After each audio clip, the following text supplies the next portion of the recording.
Decades of female progress is being wiped out by the COVID-19 pandemic. That's according to the UN. And it's warning it could take generations to recover. COVID-19 is deepening existing inequalities, including gender inequality. Already we are seeing a reversal in decades of limited and fragile progress on gender equality and women's rights. And without a concerted response, we risk losing a generation or more of gain. The pandemic has jeopardized the future of women in many ways.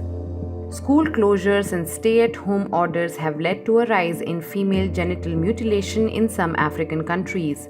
In Egypt, it's reportedly being performed under the pretext of receiving a coronavirus vaccination.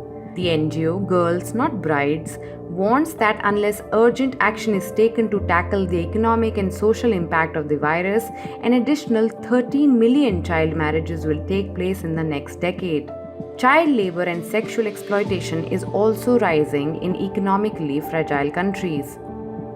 Mothers in England are more likely than fathers to have lost their jobs during the lockdown, and 47% are more likely to have permanently lost their positions or quit due to the pandemic.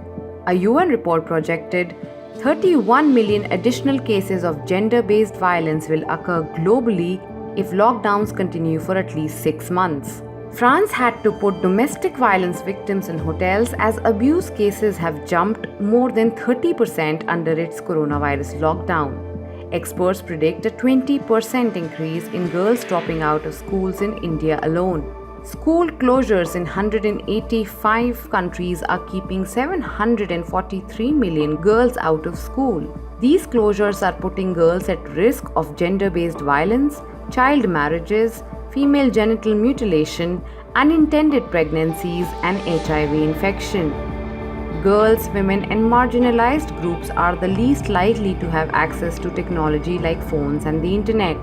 The UN says keeping women and girls away from information and education is magnifying existing inequalities.